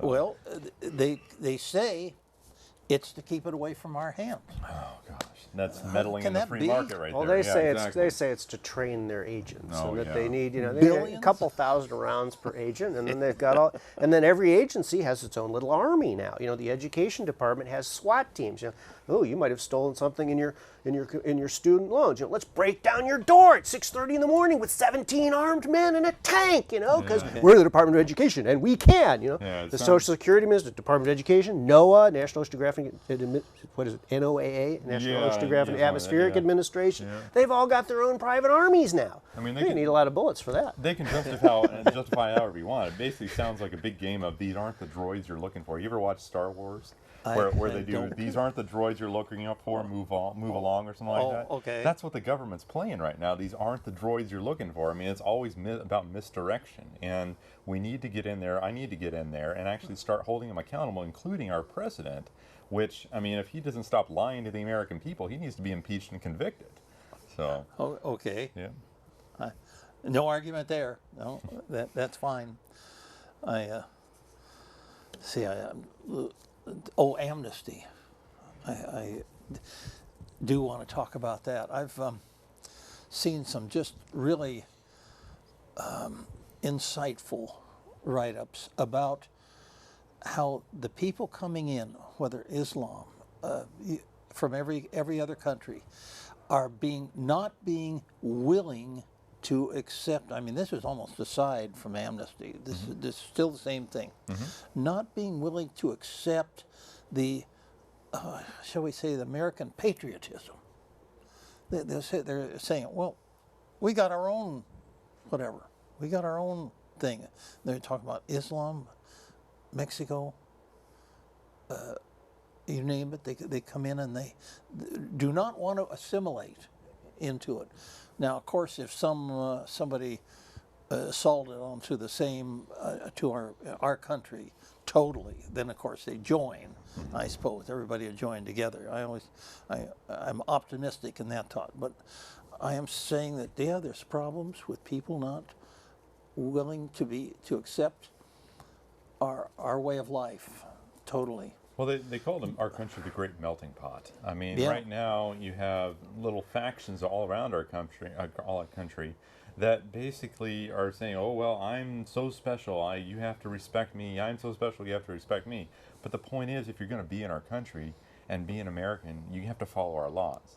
And people coming over the border illegally are breaking our laws. I mean, that's Totally. they're breaking our laws by breaking and entering into our country. That's right. And so I advocate for securing the borders first, enforcing existing laws, and saying no to amnesty. Because as long as you have our president doing backdoor deals like the DREAM Act, backdoor via executive Yeah. order, or whatever he wants to call it, I I mean, that's not right. That's not what our country's found. We have a legislative branch, we have an executive branch, and we have a judicial branch. Our president should not be leading by executive fiat. That's dictatorship right there. Oh yes, oh yes. That's been part of the problem. If he doesn't, I'm thinking about. I'm sitting here thinking about what can we do to protect the borders. Exactly. I still think there's probably not more. It needs to be more electronic things they're doing. They can't build a. It's a trivial 15 problem. foot. It's a trivial problem. I mean, these are people who can fly drones in the middle of Yemen and kill people. I mean, it's a trivial problem to patrol the border and to stop illegal immigration. You get drones fly back and forth. Oh, there's people coming in here, drive over there, catch them. And the problem is a lack of will, and we have, essentially a system that's been totally subverted in the interest of keeping the borders open. And frankly, I think that the drug laws have a lot to do with that. I think that there are an immense quantity of drugs coming across the border, Yes. and that it has fatally corrupted our border officials and our border town prosecutors. And now the whole thing is set up, well, we can't close the border because then all these people won't make their drug money. And it's just a terrible situation. I'm unusual, I think, among the Republicans in that I'm in favor of a lot more drug legalization than most people, because I see this prohibition as corrupting our government in a very, very serious way. This deal where Obama was and the ATF was shipping down hundreds of assault rifles to these drug gangs, and that's one of the things that Holder is still concealing. How did this happen? What were they doing? Fast and Furious. Yep. What's going on there? We don't even know. For all we know, we've got elements of our government that are in partnership with these gangs, and it becomes this terrible thing about closing the borders. I will say this in defense of illegal aliens. They are in part responding to a bureaucracy that is totally broken in terms of the Immigration and Naturalization Service. It is one of the worst bureaucracies in the federal government. You can't talk to anybody, you can't file things properly, you can't get decisions made. People sign up to get their citizenship, they wait 20 years, even if they're qualified. You have a system, so you have this rotten system, this rotten border, the whole thing is rotten. And if we had a free and prosperous economy that wasn't crippled by the federal government, we would be able to let lots of people in and we get along a lot better. But we have to start by controlling our borders and being fair and making people follow the laws. And it's not fair to let a bunch of people run in illegally and then let them cut in front of the line ahead of all the people who've been waiting legally. It's crazy. Are you? Your statement a minute ago, were you saying to allow them in? What did you mean? You don't I'm mean saying legally, I'm or do you? saying that every nation, and this nation has sort of a quota of people it can let in, and that it can absorb, and that it can maintain its national identity. Okay. And I'm saying that one of the problems that we have is that all of the institutions involved are so fatally corrupted and incompetent that itself is limiting the number of people we can assimilate. Okay, all right. So, okay, but we're still against amnesty. What are we against as far as the people who are in the country? Anything?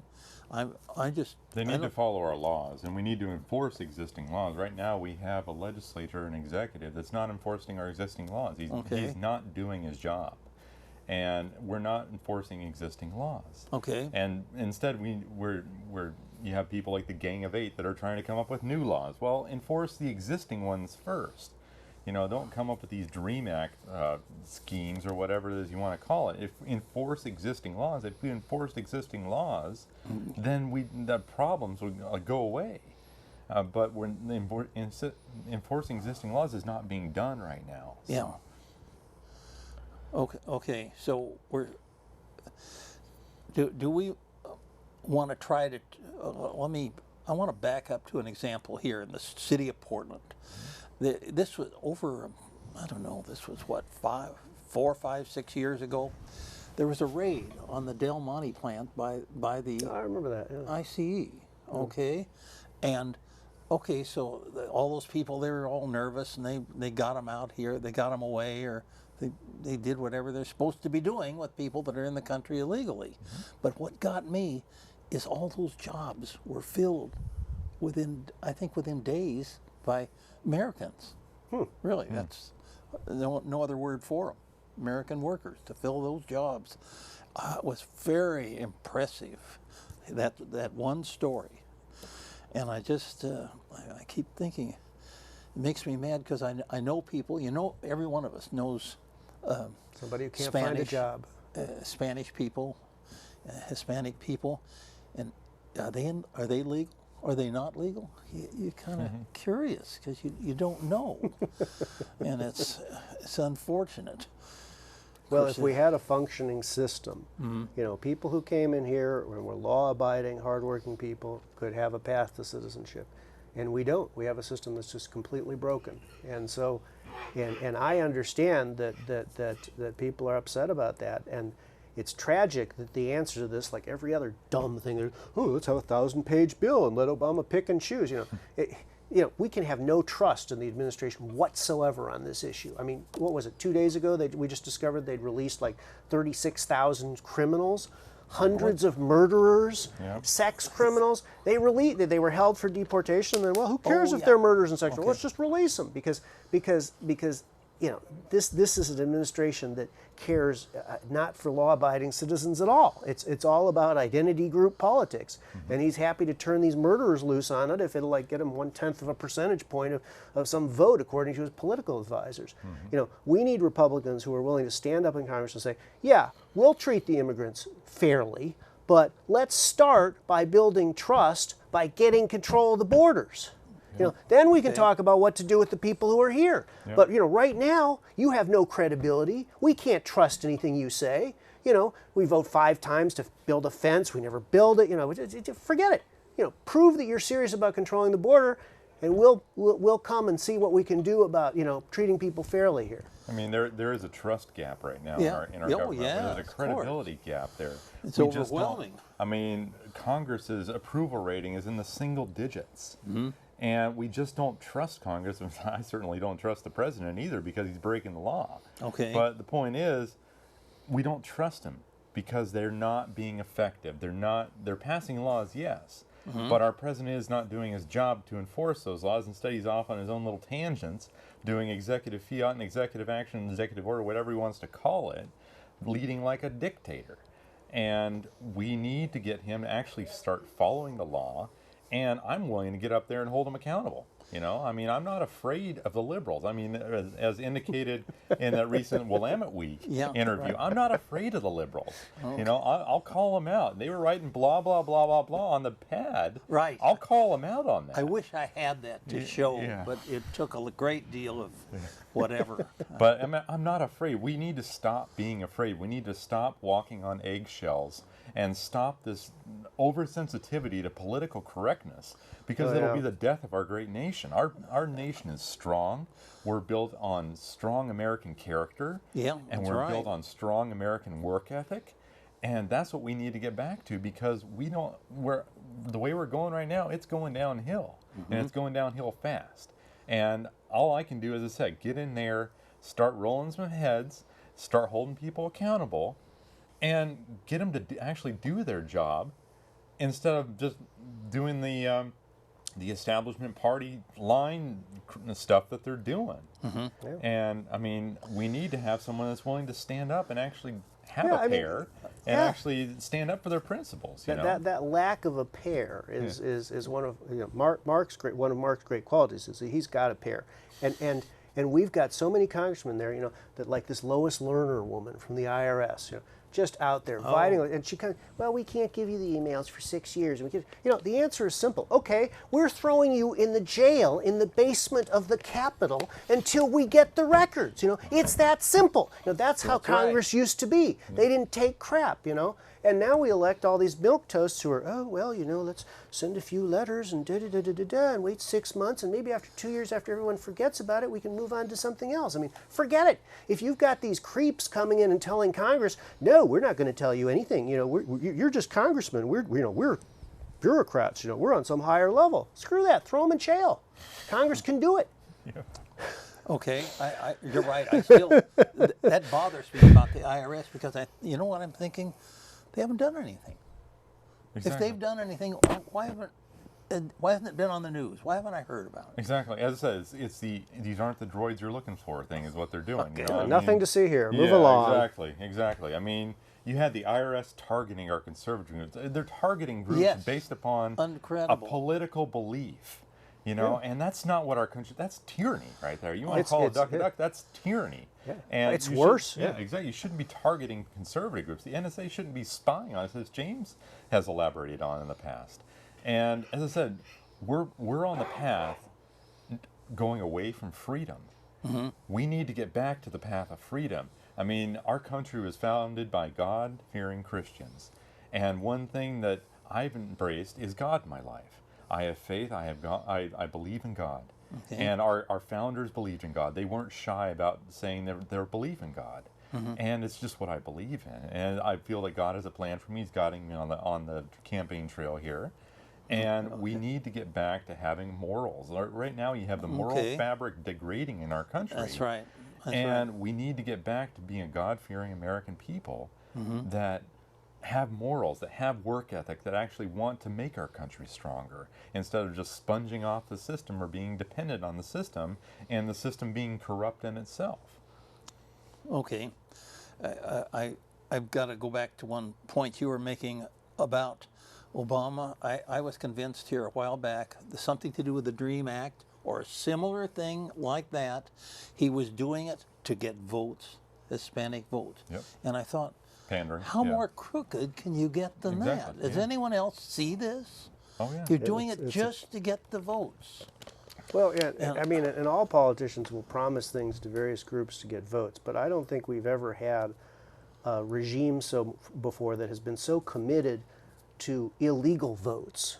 I mean, that would be illegal vote. The Lois Lerner thing, the one who got targeted more than anyone else, there's a woman down in Texas who formed this thing called True the Vote. And she applied for IRS status. Catherine Engelbrecht. Right. And they come in and she's, they have the OSHA inspectors come to her family's little factory. They have the IRS audits. They ream this woman 6 ways from Sunday, all because she dared to say something against vote fraud. And that tells you, what the mentality of this administration is. We stole this election fair and square, and by God, we'll do whatever it takes to make sure we can keep stealing elections. It's thugs. Yeah. Yeah. Thugs. Yeah. And you're talking about doing stuff now. What Obama's got, 2+ years left. Yeah. Sometimes it's hard to think, why don't we just get someone ready to take over in 2 years? Or is it, we've got to keep working now? Well, you got to do both, I guess. Well, we've seen what he's done in 6 years, and if I can get in there and the House will actually grow a pair and a spine or whatever you want to call it, impeach the guy, I won't hesitate to convict him because I mean this guy's done so much damage to our country in 6 years. If we can cut him off 2 years, then I mean all the better because it's 2 years that he won't be destroying our country anymore. Yeah. So I mean, as I said, he's leading like a dictator, and it's not what our country's about. That's right. When I hear about this stuff, if you, Congress, don't do what I want, I'll do it. Yeah. What did he say? He had a pen and a cell phone or a pen and a phone or something like that? That's a dictator, So, I mean... And don't citizens of the United States have something to think about that? How do you think you can get away with that? Yeah. So... Well, they're trained. The public schools have become great, indoctrinators of what I would call sort of dictator values. It's this new Common Core curriculum. Liberal They have progressive agenda. They have worksheets now. They're handing out to the little children. The president's job is to make sure the laws are fair. No, it's not. The president's job under the Constitution is to defend the Constitution. Yeah, exactly. to take care that the laws are faithfully executed. Yeah, exactly. Not to say, oh, this one's fair, I'll do it. This one's not fair, I won't do it. But they're teaching all the little children. Worship the great leader, and the great leader will take care of you. I mean, it's like something out of communist China. I mean, they're trying to replace God with the state. Basically, they're trying to say, oh, the state is your God, as opposed to an actual God that I believe in. I believe in actual God, and the Christian God. And I mean, as James alluded to here, the Common Core curriculum.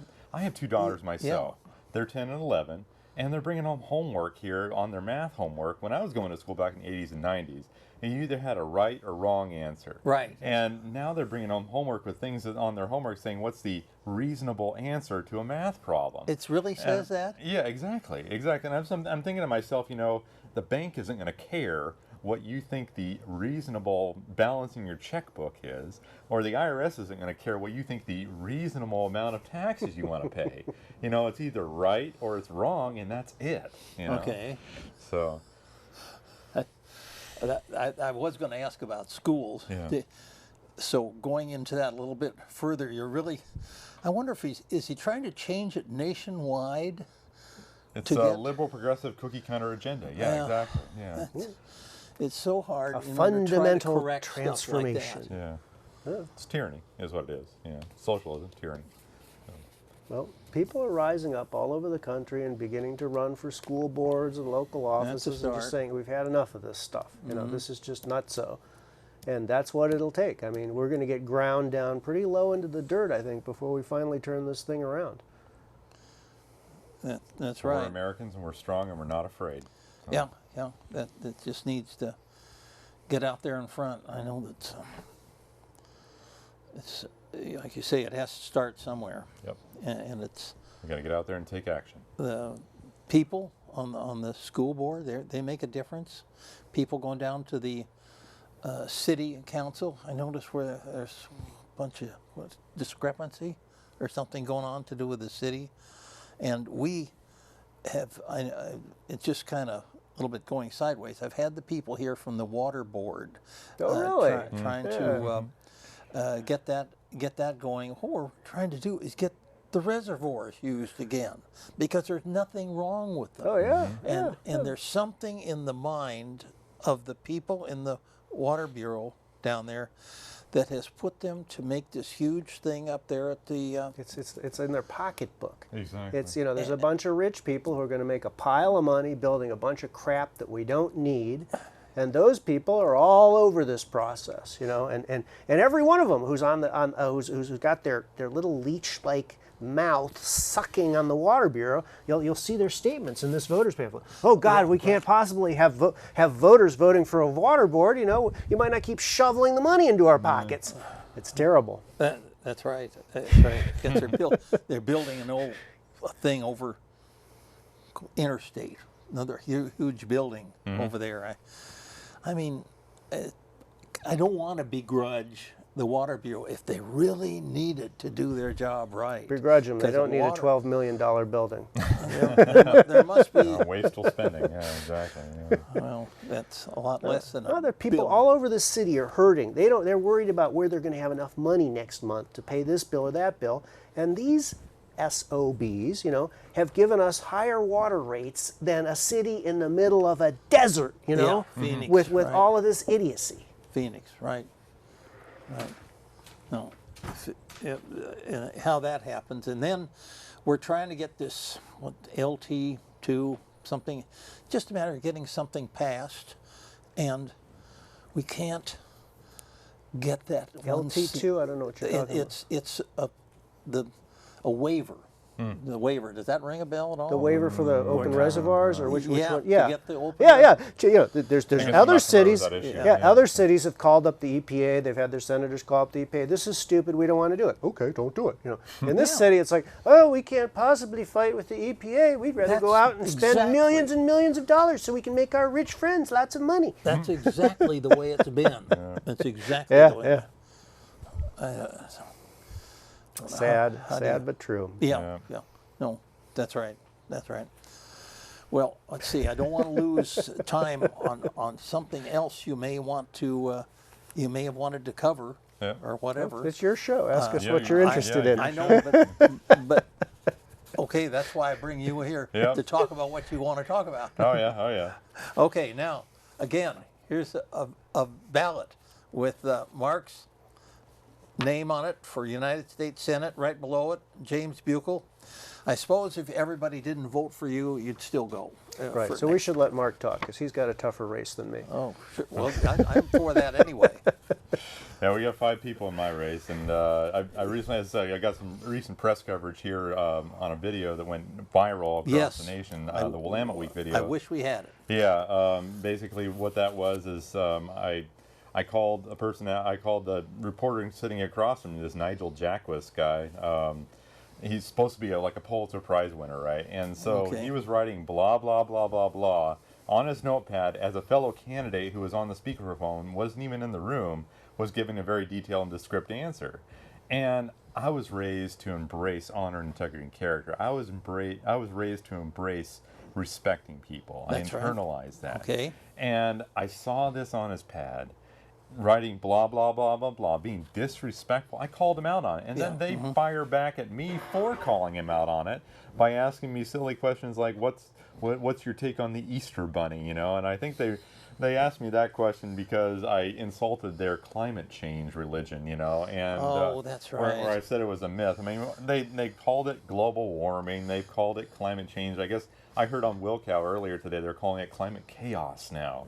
I just call it weather myself, but I mean the point is, I insulted their climate change religion by saying it was a myth, and then they asked me this childish question about what my take on the Easter Bunny is, and then they threw me out of the room shortly after that. But you that's know, right. so- Well, you said you had better things to do with your time. Well, I, yeah. I like that. I like that very much. But I mean, they literally said, "There's the door." You know, you Okay, can go all right, now. Is all what they part of said. Yeah, exactly. So I mean, the point is, you got to call them out. You know, it's the lamestream media.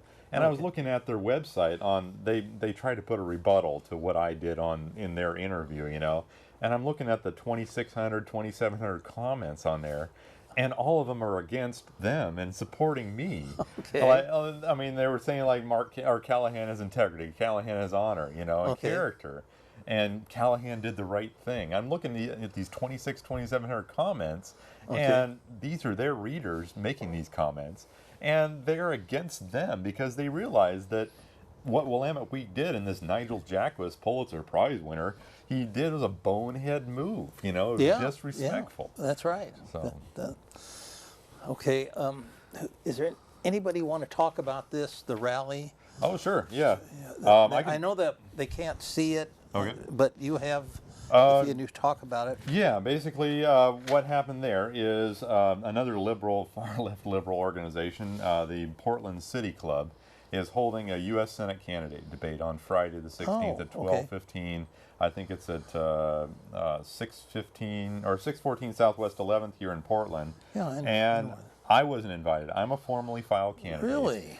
I'm just as much a candidate as Jason Conger or Monica Waby, who are the only 2 U.S. Senate candidates who are invited. Really? We've all been traveling the same campaign trail. We've all been going to all the candidate forums. We've all been getting the same questions here. But obviously, this liberal group, the Portland City Club, headed by none other than Sam Adams.